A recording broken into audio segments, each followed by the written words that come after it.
Senang berjumpa dengan saudara. Saudara, mari kita buka dari Alkitab kita, dari kitab Hakim-Hakim pasal yang ke-6, dimulai dari ayat 11 sampai dengan ke-12. Mari kita baca bersama-sama, maksud saya. Alkitab berkata begini, saudara. Kemudian datanglah malaikat Tuhan dan duduk di bawah pauntar kantin di Ofra punya Yoas, orang Abiezer itu. Sedang Gideon anaknya mengiri gandum dalam tempat pemerasan anggur agar tersembunyi bagi orang Midian.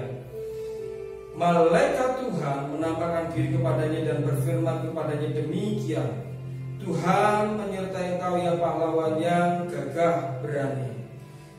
Saudara, ada sebuah peristiwa yang menarik ketika Tuhan itu menampakkan diri kepada seseorang muda yang bernama Gideon. Nah, peristiwa menariknya apa, saudara? Alkitab berkata ketika Tuhan itu datang kepada seseorang yang bernama Gideon yang sedang melakukan sebuah pekerjaannya di sebuah tempat yang tersembunyi. Nah, Alkitab berkata Tuhan menjumpai Gideon dan ada sebuah perkataan yang keluar dari mulut Tuhan bagi Gideon. Apa yang Tuhan ucapkan? Tuhan berkata begini, Tuhan menyertai engkau, ya pahlawan yang gagah berani. Nah, saudara, mengapa Tuhan mengucapkan itu? Sebenarnya ada sebuah alasan yang sangat kuat mengapa Tuhan mengucapkan itu. Alasannya adalah Tuhan ingin mengingatkan kepada Gideon bahwa Gideon itu adalah seorang pahlawan yang gagah berani. Nah, itu dengan kata lain Tuhan itu sedang mengingatkan Gideon, Gideon, kamu itu bukan seorang pecundang, Gideon, kamu itu bukan seorang penakut, tapi kamu itu adalah seorang yang pahlawan gagah berani dan itu adalah destinimu. Sebenarnya apa yang sedang dialami Gideon, saudara?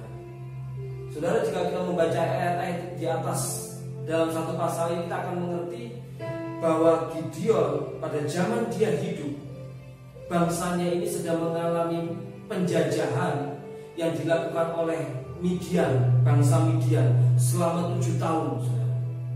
Selama 7 tahun bangsa Israel mengalami penjajahan bukan karena Tuhan tidak melindungi, tetapi memang karena akibat dosa yang dilakukan oleh bangsa Israel. Bangsa Israel tidak menyembah lagi kepada Tuhan Allah Jehovah, tidak menyembah lagi kepada Tuhan yang hidup, Tuhan yang benar, tapi bangsa Israel memilih menyembah kepada Baal, kepada ilah yang mati. Hanya kepada dewa-dewa mereka menyembah, kepada ilah yang salah mereka menyembah. Dan akibatnya mereka jatuh di dalam dosa. Dan dosanya inilah yang akhirnya mengakibatkan perlindungan Tuhan itu terangkat, dan bangsa asing pun, bangsa Midian pun berhasil untuk menjajah bangsa Israel. Tetapi akhirnya kita berkata, akhirnya bangsa ini menyadari bahwa mereka setelah berbuat dosa yang besar di hadapan Tuhan, dan akhirnya bangsa ini berbalik dan bertobat kepada Tuhan. Dan karena mereka bangsa ini berbalik dan bertobat kepada Tuhan, bangsa ini pun diberikan sebuah janji yang berasal dari Tuhan sendiri, bahwa bangsa ini akan dipulihkan oleh Tuhan sendiri. Nah, yang menarik, ketika Tuhan berjanji kepada bangsa ini akan dipulihkan dan Midian akan diusir keluar dari bangsa Israel, Tuhan itu sudah memilih seseorang, dan orang ini bernama Gideon. Nah, saudara, ketika kita membaca ayat ini, inilah awal mula Tuhan menjumpai Gideon. Tuhan menjumpai Gideon di sebuah tempat yang tersembunyi, di sebuah tempat yang tertutup, dan disitulah Gideon sedang melakukan sebuah pekerjaan. Disitulah Gideon sedang melakukan kegiatannya. Dan mengapa Gideon melakukan pekerjaan di tempat yang sembunyi? Kita mengerti bahwa Gideon ini takut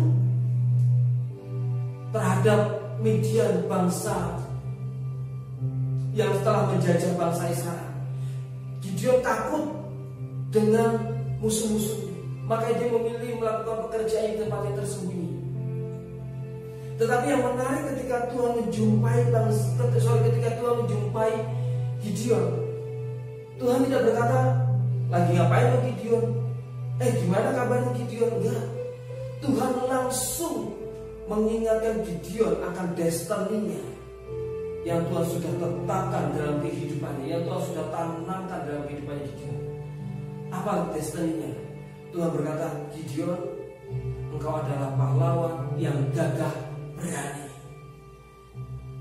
Yang jadi pertanyaan, apakah Tuhan tidak tahu kalau Gideon itu penakut? Tuhan tahu. Apakah Tuhan tidak tahu kalau Gideon itu sedang melakukan pekerjaannya di tempat yang tersembunyi? Tuhan tahu. Tapi destiny Tuhan itu tetap harus terjadi dalam hidupnya Gideon, saudara.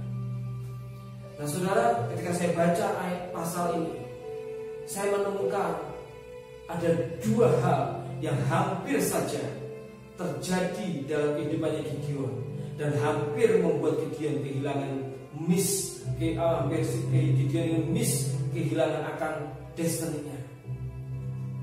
Saudara, dalam kehidupan kita juga sama. Ketika Tuhan mengizinkan kita itu hidup dan menerima Tuhan Yesus sebagai Tuhan dan Juru Selamat kita, dan kita menerima anugerah keselamatan, sebenarnya Tuhan tidak cukup berhenti stop sampai di situ. Tuhan sudah memberikan dan menanamkan yang namanya destiny yang besar dalam kehidupan setiap kita sebagai anak-anak Tuhan. Tapi seringkali destiny itu tidak jadi dalam kehidupan kita. Dan Gideon hampir mengalami kehilangan destiny. Nah, yang jadi pertanyaan, apa yang menghalangi destiny yang Tuhan sudah tanamkan dalam kehidupannya Gideon? Dan apa yang seringkali menghalangi kita sebagai anak-anak Tuhan untuk akhirnya kita kehilangan dan tidak hidup dalam destiny yang sudah Tuhan tanamkan dalam kehidupan kita sebagai anak-anak Tuhan? Di sini saya menemukan dua hal, saudara, yang membahayakan bagi setiap kita anak-anak Tuhan. Yang pertama, ketika Tuhan berkata kepada Gideon, engkau adalah pahlawan yang gagah berani. Engkau adalah pahlawan yang gagah berani. Engkau adalah satu-satunya pembebas pahlawan yang Tuhan sudah pilih untuk engkau mengusir Midian dari bangsamu. Tapi hampir saja Gideon miss. Apa yang membuat Gideon hampir saja miss? Ini yang pertama, saudara. Dikatakan begini di ayat yang ke-13, ketika Tuhan berkata, engkau adalah pahlawan gagah berani, jawab Gideon. Di ayat yang ke-13 katakan begini, jawab Gideon kepadanya, Tuanku, jika Tuhan menyertai kami, mengapa semuanya menimpa kami? Di manakah segala perbuatan-perbuatan yang ajaib yang diceritakan oleh nenek moyang kami kepada kami, ketika mereka berkata, bukankah Tuhan telah menuntut kita keluar dari Mesir? Tetapi sekarang Tuhan membuang kami dan menyerahkan kami dalam cengkraman orang Midian. Ketika Tuhan berkata, engkau pahlawan yang gagah berani, Gideon, dengan kata lain Tuhan sudah mengingatkan bahwa Gideon itu memiliki destiny yang besar yang Tuhan sudah tanamkan di dalam hidupnya. Tetapi Gideon menjawab seperti ini. Ini jawabannya Gideon adalah jawaban yang menyalahkan keadaan kondisi yang ada di dalam hidupnya dia. Gideon menyalahkan keadaan kondisi yang ada di sekelilingnya dia. Saudara, seringkali di dalam kehidupan kita sebagai anak-anak Tuhan sama seperti Gideon. Kita seringkali berkata, wah enak ya si A, enak ya si B, hidupnya diangkat Tuhan terus, hidupnya luar biasa. Tapi sedangkan aku seperti ini. Ya maklumlah, aku dari anaknya orang tidak mampu. Ya maklumlah, skillku pas-pasan. Nah, saudara, seringkali kita menyalahkan keadaan kondisi dalam kehidupan kita. Tapi kita lupa bahwasanya kalau kita berdamai dengan keadaan yang ada di sekeliling kita, itu akan membuat kita grow up. Keadaan kondisi yang mungkin minus bagi kita, tetapi ketika kita menyerahkan keadaan kondisi kita hanya kepada Tuhan, maka Tuhan yang akan mengubahkan keadaan kondisi kita, saudara. Yang pertama, jangan salahkan keadaan kondisi kita, tapi biar kita berdamai dengan keadaan kita dan kita tetap terus mencari Tuhan, maka Tuhan yang akan mengubahkan keadaan kondisi dalam kehidupan kita. Yang kedua, saudara, apa yang miss dalam kehidupan Gideon? Gideon berkata begini di ayat yang ke-15. Tetapi jawabnya kepadanya, "Ah Tuhanku, dengan apakah akan diselamatkan orang Israel? Ketahuilah kaumku adalah yang paling kecil di antara suku Manasye, dan aku pun seorang yang paling muda di antara kaum keluargaku." Saudara, Gideon, ini misi yang kedua. Gideon melihat dirinya sendiri. Gideon terkungkung dan tidak bisa berdamai dengan dirinya sendiri. Gideon benci dengan dirinya sendiri. Mengapa saya bisa katakan seperti itu? Karena dia merasa aku ini dari kaum suku yang paling kecil, yaitu suku Benyamin, anak Yakub yang paling kecil, paling bontot, dan aku ini adalah keturunan Benyamin. Dan aku ini orang yang paling kecil. Aku bisa berbuat apa? Saudara, kalau kita lihat perkataan Gideon, Gideon ini benci dengan dirinya sendiri. Gideon menolak dirinya sendiri. Gideon tidak sadar bahwa Tuhan menciptakan dia menjadi pribadi yang unik, menjadi pribadi yang berbeda, dan ada destiny yang Tuhan tanam di dalam hidupnya dia. Dalam kehidupan kita sama, seringkali kita menolak diri kita sendiri. Saudara, ketika kita tidak bisa terima diri kita sendiri, ketika kita tidak bisa berdamai dengan diri kita sendiri, ketika kita membenci diri kita sendiri, itu merupakan sebuah jerat yang akan membuat kita tidak bisa melakukan perkara-perkara yang besar. Mari saudara, belajar untuk menerima diri kita sendiri, belajar untuk kita itu bisa berdamai dengan diri kita sendiri, saudara. Maka kita akan melakukan perkara-perkara yang ajaib. Nah saudara, menjadi hal yang terakhir, bagaimana caranya supaya kita ini hidup, bisa tetap hidup, stay dalam destiny-nya Tuhan. Bagaimana caranya?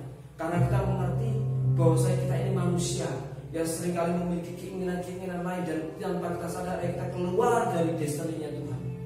Bagaimana caranya supaya ini tetap stay, tetap hidup dalam rencana itu, dalam destiny-nya Tuhan, hidup dalam kehendaknya Tuhan yang sempurna, saudara. Bagaimana caranya? Ayat yang ke-17, ini kuncinya. Dikatakan begini, maka jawabnya kepadanya, "Jika sekiranya aku mendapat kasih karunia di matamu, maka berikanlah kepadaku tanda bahwa engkau sendirilah yang berfirman kepadaku." Saudara, kalau kita rindu untuk hidup dalam destiny yang Tuhan sudah berikan dalam kehidupan kita, minta kasih karunia agar Tuhan itu tetap menjagai hidup kita, menjagai langkah kita, menjagai